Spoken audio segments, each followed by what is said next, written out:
No os unáis con yugo desigual con los incrédulos, porque ¿qué compañerismo tiene la justicia con la injusticia? ¿Y qué comunión la luz con las tinieblas? ¿Y qué concordia Cristo con Belial? ¿O qué parte el creyente con el incrédulo? ¿O qué acuerdo hay entre el templo de Dios y los ídolos?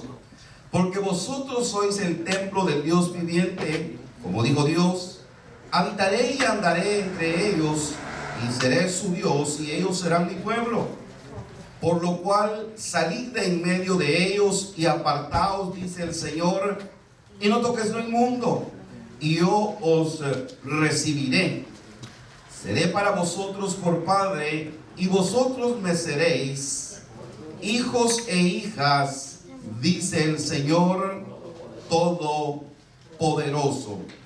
Alabado sea el nombre poderoso por la verdad de su palabra. ¿Con quién me casaré? El tema para este día. Lo vamos a ir, hermano, ampliando poco a poco, y que el Señor nos dé la facultad de poder entender y recibir la palabra. Y claro, también el poder obedecerla, porque oímos la palabra y sabemos mucha palabra, pero lo triste es que no la obedecemos, y ahí es donde no puede trabajar Dios en nuestras vidas. Fíjese que el apóstol Pablo está haciendo eco en el versículo 18 a lo que dicen, déjeme leérselo una vez más. Y seré para vosotros por padre, y vosotros me seréis hijos. Vea cómo Dios define el concepto femenino y masculino. Y Él dice: y seré para vosotros por padre, y vosotros me seréis hijos masculino e hijas femenino, dice el Señor Todopoderoso.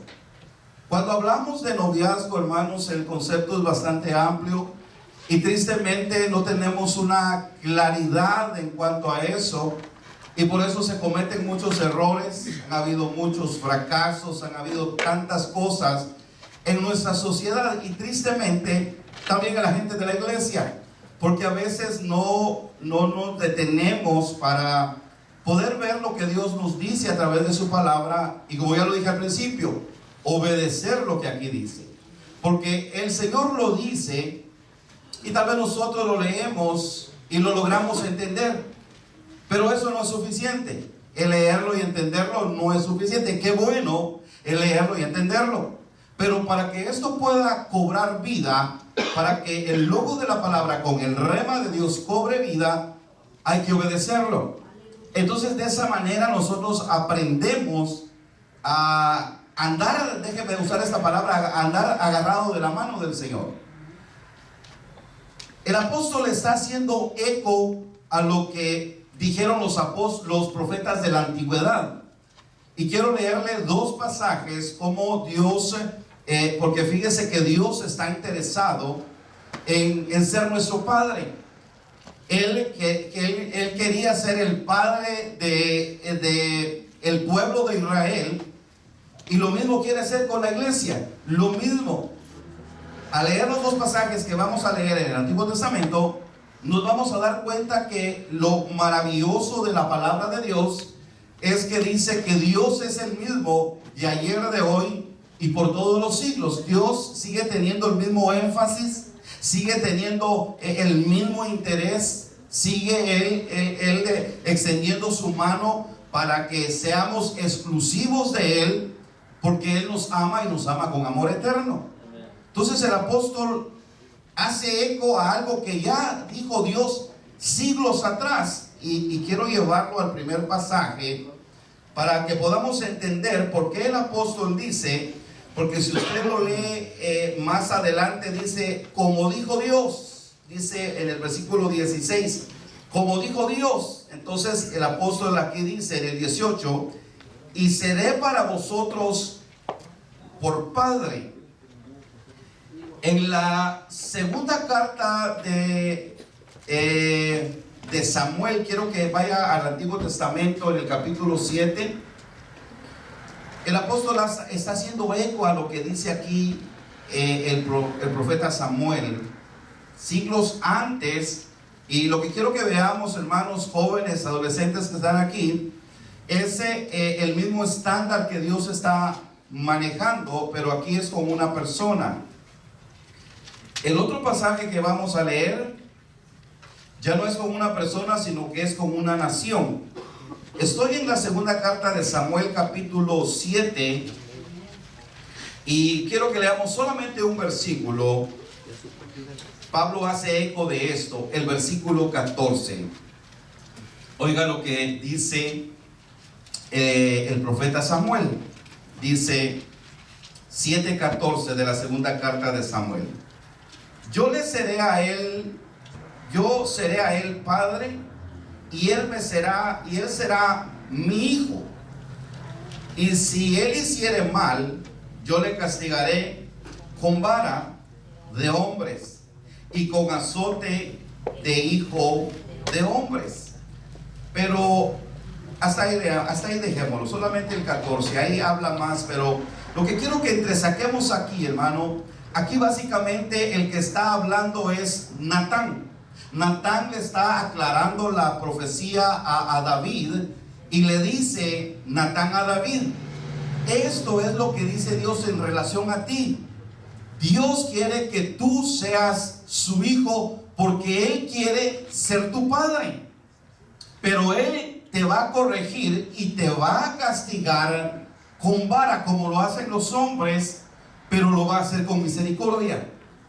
Y eso es lo que sucede, hermanos, con nosotros los padres, que no hemos aprendido a corregir, ni hemos aprendido a castigar a nuestros hijos para que su carácter sea formado, porque no queremos lastimarlos, porque pobrecitos, y hacemos tantas cosas. Y si a veces aplicamos corrección, lo hacemos fuera de contexto, estamos llenos de ira, llenos de resentimiento, porque estamos molestos, castigamos y reprendemos a nuestros hijos, y lo que hacemos es herirlos y lastimarlos. Pero Dios está diciendo, Natán le dice a David: ¿sabes qué? He recibido palabra de Dios en visión, y Dios dice esto en relación a ti, David. Dios quiere ser tu padre, y Dios te va a tratar como a hijo, pero Él, si te sales del contexto, Él te va a corregir. Es más, Él te va a castigar, pero lo va a hacer con misericordia. Estamos aquí en esta noche. Entonces Pablo toma estas palabras de que Dios quiere ser hijo de David, pero vea la maravilla de Dios. Y eso es lo que a mí me gusta, hermano, de la realidad de la palabra, que la palabra no se contradice, sino al contrario, en cada etapa que va pasando, o cada dispensación que va pasando, se va haciendo más firme, y el cumplimiento es el mismo. Entonces pasa el tiempo. Esta era la dispensación cuando empezaron a salir los profetas que iban a guiar a Dios. Después de salir los profetas, salieron los reyes que iban a guiar al pueblo de Dios. Los profetas, la voz de Dios, los reyes que iban a guiar al pueblo de Dios. Era una dispensación, déjenme usar este concepto, la dispensación de los reyes que gobernaban al pueblo de Israel. Entonces aparece Dios dirigiendo al líder principal, que iba a ser el segundo rey de Israel, que es David, y le dice: Dios dice que Él va a ser tu padre y te va a guardar, en otras palabras. Entonces pasan las dispensaciones, y entra la dispensación de los profetas. Y el profeta Isaías, quiero que venga conmigo, porque estamos sacando el punto del versículo 18 de la segunda carta a los Corintios, del capítulo 6:18 de Corintios, donde Pablo usa la palabra: y seré para vosotros por padre. Esto quiero, jóvenes y adolescentes que están aquí, el interés que Dios tiene para ustedes. Dios quiere ser el padre de ustedes. Él quiere guiarlos, y obviamente Él los va a corregir. Si se desvían, Él no los va a dejar que se vayan. Él los va a corregir. ¿Por qué? Porque los ha tomado como a hijos. Entonces pasan las dispensaciones, y en Isaías 43, yo quiero que venga conmigo para que veamos esto. que el profeta suelta en relación al concepto de lo que Dios dice: yo quiero ser padre para vosotros. Isaías 43, del versículo 5 en adelante, oiga lo que dice la palabra del Señor. Y dice: no temáis, porque yo estoy contigo. Del oriente traeré tu gente. Este concepto del oriente traeré a tu gente, y vea esto: y del occidente te recogeré. Del oriente traeré tu gente. Esto quiere decir gente, raza, people, multitudes, gente de toda nación y de toda lengua que se acobija debajo de la tierra, del oriente y del occidente. Me detengo un momento. ¿Dónde estamos nosotros, hermanos? Nosotros estamos en occidente. Aquí es occidente. Cuando esta profecía se soltó, esta profecía se declaró allá en el oriente, en el Medio Oriente. Allí estaba el profeta confesando profecía al pueblo del Señor. Entonces esta palabra genética quiere decir gente, quiere decir raza, quiere decir estirpe, quiere decir una clase de gente, oiga esto, que es guiada y gobernada por Dios mismo. Versículo 6: diré al norte, da acá, y al sur, no detengas. Traeré de lejos mis hijos. Oiga cómo lo define: mis hijas de los confines de la tierra. Todos los llamados de mi nombre, para gloria mía, los he creado, los formé. Vea el proceso: los he creado, los formé y los hice. ¿Está leyendo conmigo en esta noche? El apóstol está haciendo eco a lo que dijo Natán a David, y está haciendo eco lo que Isaías, aquí Isaías está profetizando, y le está profetizando a la nación de Israel. Y el Señor le dice a la nación de Israel: ¿saben una cosa? Ustedes son mis hijos y son mis hijas también, y no importa dónde ustedes se encuentren, yo los traeré a mí, porque yo los formé, yo los hice. Hermano, perdóneme, nosotros hemos sido formados por Dios, es decir, hemos sido creados por Dios. Y Él nos ha llamado a nosotros también. ¿Cómo nos ha llamado? A través del bendito, santo, poderoso y eterno Evangelio del Señor Jesucristo. Ahora Él nos ha llamado. ¿Qué es lo que Él está haciendo? Él nos está formando. ¿Cuál es la forma que Él está haciendo para formarnos? Nos está formando por medio de su conocimiento. Por eso la palabra nos enseña en Romanos capítulo 12 de que vayamos transformando nuestra manera de pensar, que vayamos dejando argumentos, filosofías y aspectos que son comunes a nosotros. Dice: renovaos en vuestro entendimiento. ¿Cómo nos renovamos en el entendimiento? Única y exclusivamente a través de la palabra del Señor. Por eso, ¿por qué cree usted que a usted no le dan ganas de leer la palabra? ¿Por qué le da sueño el estar en la iglesia? ¿Por qué cabecea? ¿Por qué? Porque hay una fuerza espiritual que no quiere que usted cambie su manera de pensar. Porque al cambiar, oiga esto, manéjelo despacio, al cambiar su manera de pensar, usted va a cambiar su manera de actuar. Porque tal es el que piensa, dice, o lo que hay en su mente, así es el individuo. Entonces, lo que viene Dios, hermano, haciendo desde tiempos antiguos, desde tiempos lejanos, tratando de cambiarle la manera de pensar a la gente, tratando de cambiarle la manera de pensar, porque de esa manera va a cambiar su manera de actuar. Entonces, alguien dijo, y esto es bien cierto: el que no conoce la historia, el que desconoce la historia, el que adolece de conocer la historia, la va a volver a repetir. ¿Por qué? Porque no la conoce. Entonces, cuando usted conoce la historia, por ejemplo, para no ir muy lejos, porque estamos hablando, ya vamos a retomar el tema, estamos hablando en relación a lo que es el noviazgo.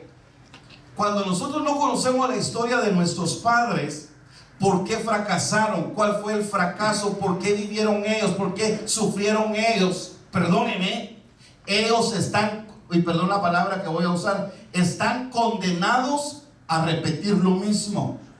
Pero si ellos se dan cuenta por qué fracasaron sus padres, entonces ellos se tienen que detener y usar conceptos diferentes para no repetir la misma. ¿Está conmigo en esta noche? ¿Sí me estoy dando a entender?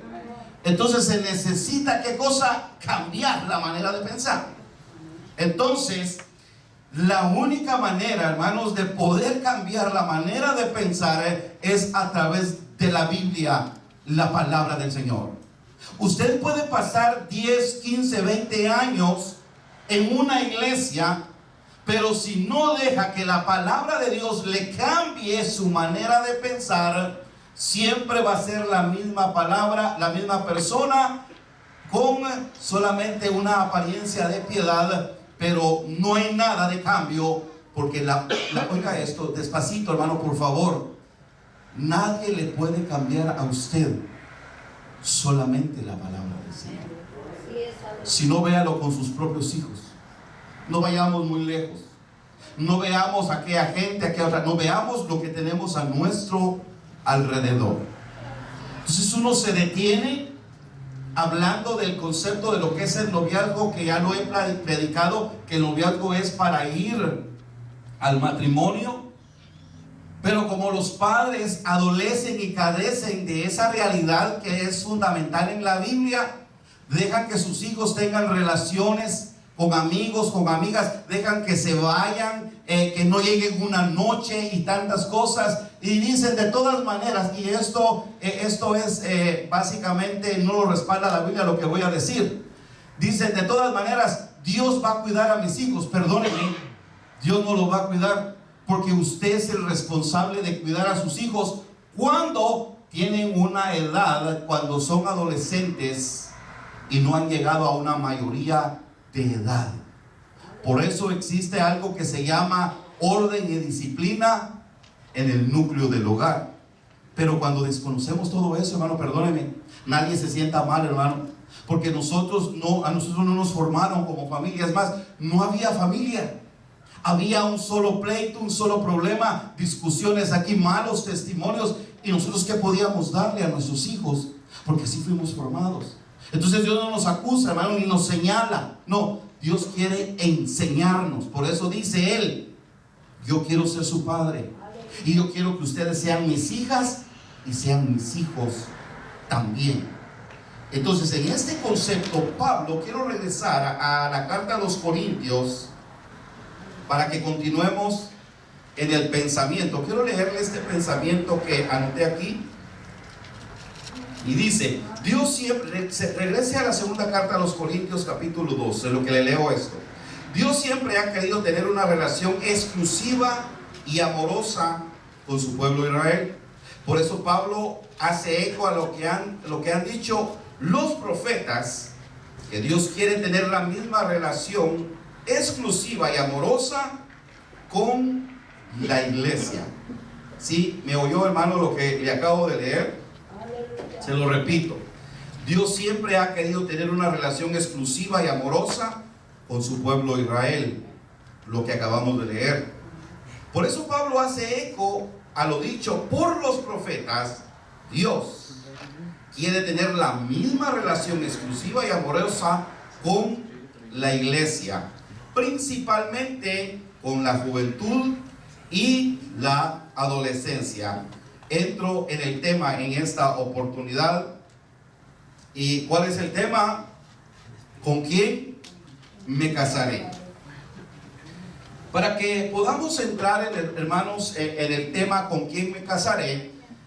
Aquí en la segunda carta a los Corintios, capítulo 6, del versículo 14 en adelante, este pasaje se usa principalmente para eso. El apóstol dice, no se unan con yugo desigual. Pero este concepto lo vamos a ampliar y vamos a ver qué cosa es un yugo desigual. Por eso vamos a ir trabajando en este aspecto. Esto básicamente es la introducción en el tema. Que lo que quiero, joven y señorita que está aquí en esta oportunidad, es que le quede bien claro este concepto. Dios quiere ser su padre. Señorita, joven, adolescente, niño que estás aquí, Dios quiere ser tu padre. Entonces tú tienes que acercarte a Él y creerle a lo que Él dice a través de su palabra. Permítame entrar en el tema. ¿Con quién me casaré? Hay dos decisiones. Antes de entrar en este tema, quiero que esto también quede en su corazón y lo retenga y lo vaya meditando, y tome una decisión sabia. Hay dos decisiones de suma importancia y son trascendentales. La primera decisión, esta es para toda la humanidad, pero especialmente es para los adolescentes y los jóvenes, los que están solteros, los que todavía no han entrado en esa relación, pero en el futuro lo van a hacer. Pero la decisión que es de suma importancia, una de ellas, y es trascendental, le voy a explicar el concepto de trascendental. La primera es esta: tienen que recibir y aceptar al Señor Jesús como su Señor y su Salvador. Esa es la primera decisión. La primera decisión es aceptar al Señor Jesús como su único y suficiente Salvador. Ahí entra en la decisión más importante de su vida. Aclaro, ¿por qué es importante aceptar al Señor Jesús como su único y suficiente Salvador? Porque tal vez sus hijos se lo han dicho a usted, y si no se lo dicen es porque tal vez le tienen miedo, porque no respeto. Aprendamos a diferenciar eso, hermanos, que nuestros hijos no nos tienen respeto, nos tienen miedo. Porque cuando hay respeto, el hijo viene y le expone lo que hay en su corazón. Y platicaba yo con un pastor la vez pasada, y él decía que sus hijos vienen y le dicen, le hacen preguntas difíciles, y él les dice, les hacen las preguntas y él obviamente se las contesta. Pero esos jóvenes, esos muchachos, ¿por qué le hacen las preguntas a este pastor? Porque le tienen confianza, porque le tienen respeto, no le tienen miedo. ¿Sí puede hacer la diferencia? Nuestros hijos no nos hablan o no nos hacen preguntas difíciles, no porque nos respeten, no, porque nos tienen miedo. Porque saben que si preguntamos algo que no vamos a poder responder de la manera clara, lo que ellos van a recibir es un regaño, a ti no te interesa, ¿por qué preguntas eso? Perdóneme hermano. Si su hijo viene a preguntarle en relación al concepto de lo que es el sexo, ¿qué le va a responder usted? Porque vamos a entrar en esos detalles. Vamos a hablar de lo que es el sexo a la luz de las Sagradas Escrituras. Pero le pregunto a usted, ¿qué va a hacer usted cuando su hijo le haga una pregunta de esa índole? ¿Se va a sorprender? ¿Se va a asustar? ¿O le va a dar una respuesta correcta? Porque no todos, hermanos, tienen el mismo desarrollo en todas sus habilidades humanas. Hay unos que desarrollan temprano, hay unos que desarrollan tarde, hay unos que son curiosos. Dependiendo la clase de hijo que tengamos, de esa manera vamos a recibir las preguntas. Pero la respuesta aquí es, la pregunta aquí es, si nos hacen preguntas difíciles, ¿cómo le vamos a responder? Porque, hermanos, le digo, hermanos, si nuestros hijos no vienen a nosotros a preguntarnos, no importa cuál sea la pregunta, si no vienen a nosotros, ¿a quiénes o a quién le van a preguntar? Por eso es necesario que podamos distinguir una cosa de la otra. Si los hijos nos respetan o si nuestros hijos nos tienen miedo. Amén. Entonces, algunos de sus hijos posiblemente digan, o los jovencitos que están aquí, adolescentes, digan esto: la que es cristiana es mi mamá, la que es cristiana, el que es cristiano es mi papá. Yo no, yo voy a la iglesia porque ella me lleva. Por eso estoy enfatizando en este concepto que hay dos decisiones de suma importancia. Esa es la primera, es la fundamental. que desde la temprana edad, desde niño si es posible, o si desde adolescente, o si desde joven, tomar, porque esta es una decisión. El entregarle nuestra vida al Señor Jesús es una decisión, y joven, señorita adolescente que está aquí, es una decisión muy personal. ¿Qué es tomar decisiones, hermano? Decisiones se toman a cada momento y a cada instante. Si usted quiere se levanta, si usted quiere no se levanta, eso es una toma de decisión. Si usted quiere se baña, si no quiere no se baña, pasa 15 días y no se baña, esa es una toma de decisión.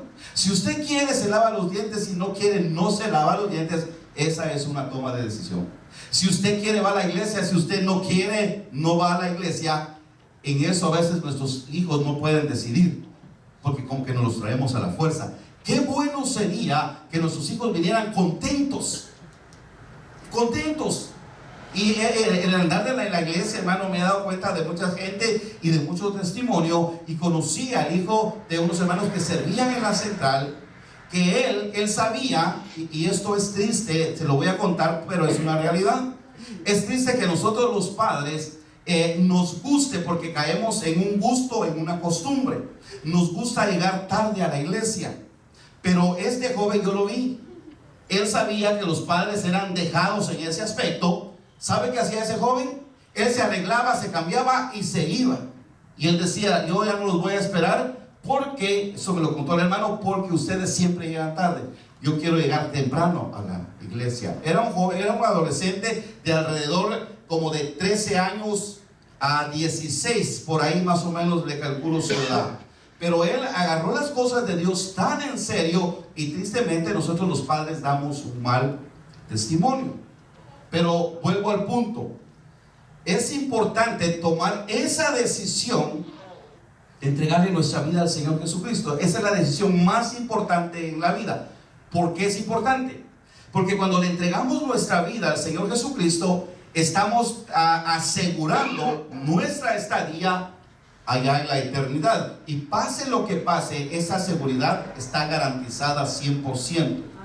Les digo algo: no importa la edad que usted tenga, no importa lo que haga, no importa nada, lo que usted tiene que saber es que tarde que temprano se va a presentar delante de nosotros un espectro que se llama la muerte. Entonces, cuando nosotros le entregamos la vida al Señor Jesús, no importa a la edad, no importa cuándo muramos, porque ya nuestra vida está garantizada en las manos del Señor. Por eso, esa es la decisión más importante en la vida de toda la raza humana, principalmente los jóvenes y los adolescentes. ¿Cuál es la otra decisión que también es de suma importancia para poder tomar la decisión? ¿Cuál es la otra decisión de suma importancia que debemos de tomar, hermanos? Y es de suma importancia. La otra decisión de suma importancia es esta: ¿con quién me casaré? Porque esa también es una decisión, hermanos. Entonces, se va a casar, tiene que ver y tiene que saber con quién se va a casar. Tiene que preguntarse el joven y la señorita: ¿con quién me casaré? Tiene que tomar esa decisión, y esa decisión es importante. Entonces, cuando este joven, esta señorita, este adolescente entra en esta, porque esa es una etapa que se vive, que todos vamos a pasar por esa situación de que nos enamoramos, llega el tiempo y obviamente tenemos que hacer una familia, pero la pregunta aquí en cuestión es: ¿con quién me casaré? Tiene que ver y tiene que saber con quién se va a casar. Porque tanto, hermanos amados,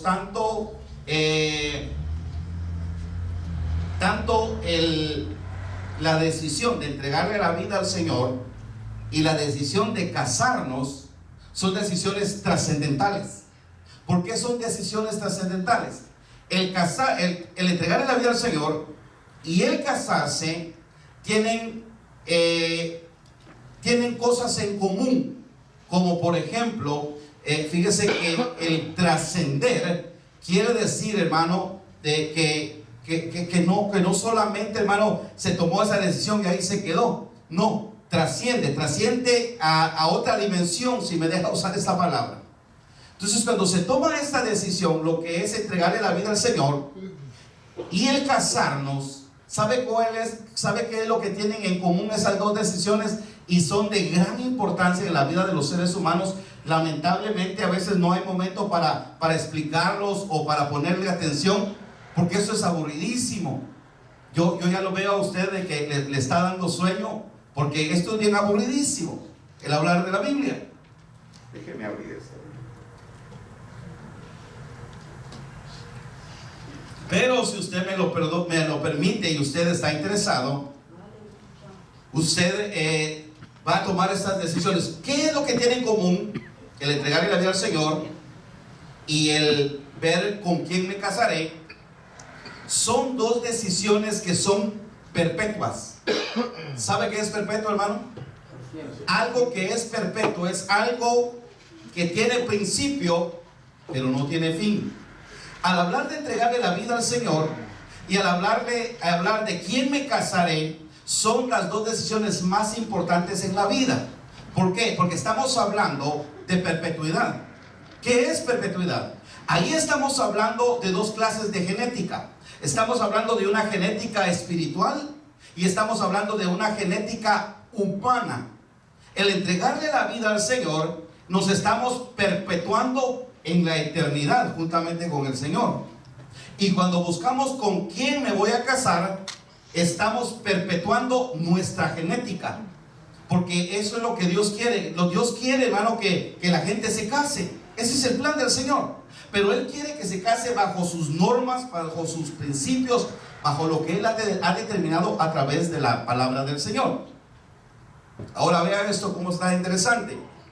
Cuando alguien se casa, hay una unión de dos genéticas diferentes.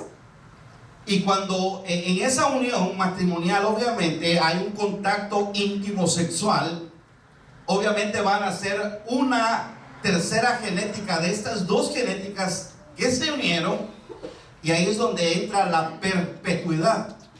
Y para que esto pueda suceder, obviamente se necesita la semilla, y así es como perpetuamos nuestra genética aquí en la tierra.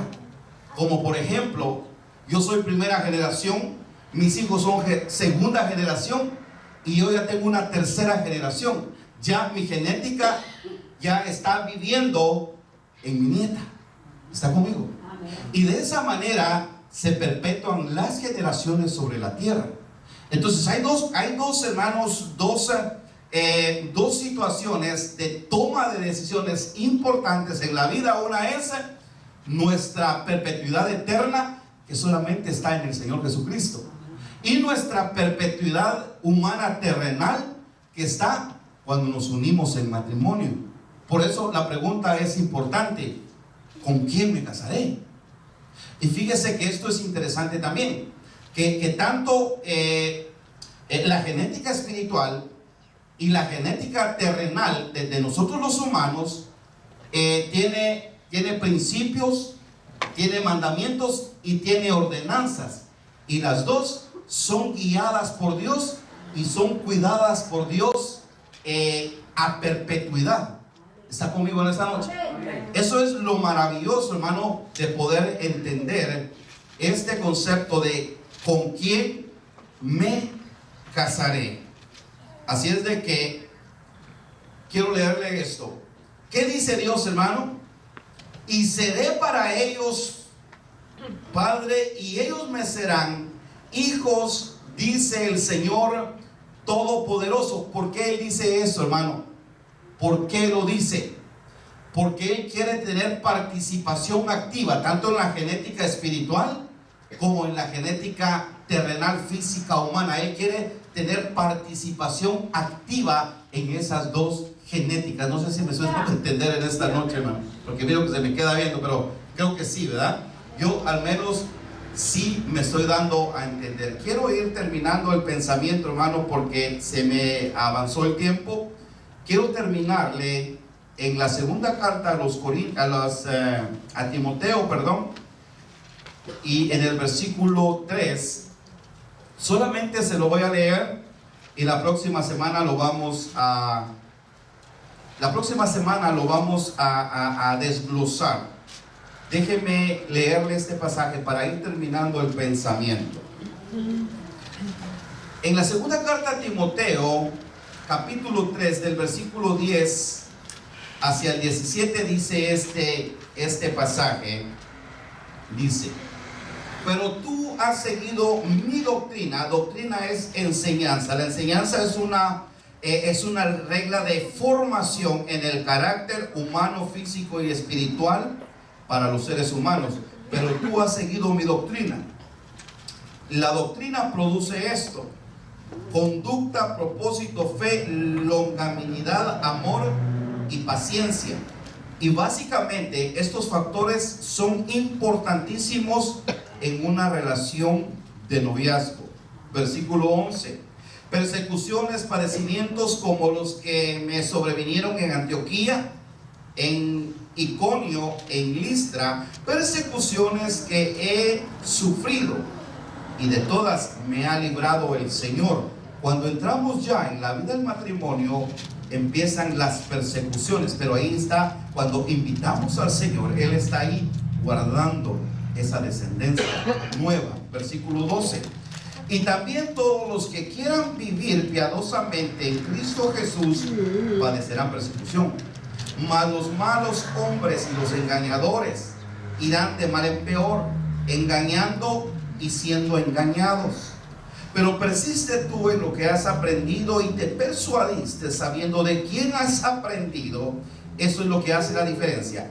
Cuando hay un buen maestro, hay un buen alumno. Cuando hay un buen padre, hay un buen hijo también. Versículo 15: y que desde la niñez has sabido las sagradas escrituras, las cuales te pueden hacer sabio para la salvación por la fe que es en Cristo Jesús. Toda la escritura es inspirada por Dios y útil para enseñar, para redarguir, para corregir, para instruir en justicia, a fin de que el hombre de Dios sea perfecto, enteramente preparado para toda buena obra. Déjeme leer esto para ir terminando. El plan divino de Dios es que la mayoría de la gente se case. Por eso dijo: no es bueno que el hombre esté solo, le haré ayuda idónea para él. Pero aquí la ayuda es mutua, la ayuda es entre ambos. Ella es ayuda para él y él es ayuda para ella. Esto es recíproco desde el principio. La Biblia es un libro práctico, un manual para la vida diaria, una guía para la vida aquí en la tierra. Es inspirada por Dios mismo. Oiga, el hombre debe casarse, tiene el deber, el honor, el derecho de casarse. Ese es el plan y deseo de Dios para la humanidad. Pero antes de preguntar con quién me casaré, debe contestar estas preguntas. Antes de que alguien diga con quién me casaré, debe preguntarse esto: ¿he recibido a Cristo en mi corazón? ¿Tengo a Cristo como mi Salvador? ¿Es Cristo el Señor de mi vida? ¿Mora Cristo en mi corazón? Estas son 4 preguntas. Si habita Cristo en su corazón, esa relación de noviazgo va a ser maravillosa, bendecida, de buen testimonio. No va a salir avergonzada. Dios dará testimonio de esa relación. Y vamos a continuar con esta enseñanza. ¿Está conmigo, hermano? Amén. Esto lo vamos a desglosar más adelante, pero esto es para ya ir terminando, hermano. Para que alguien se pregunte y diga ¿con quién me casaré? Primeramente tiene que, y vamos a darle respuestas a estas palabras a la luz de la palabra. Tiene que darle respuestas a estas preguntas. ¿He recibido a Cristo en mi corazón? ¿Tengo a Cristo como mi Salvador? ¿Es Cristo el Señor de mi vida? ¿Mora Cristo en mi corazón? Entonces sí podemos empezar a buscar y decir ¿con quién me casaré? Porque el tener esa convicción en nuestro corazón, en nuestra vida, si Él verdaderamente está en nuestro corazón, esa relación de noviazgo y ese matrimonio va a permanecer de generación en generación. Se lo dejo de tarea. Póngase de pie, hermano.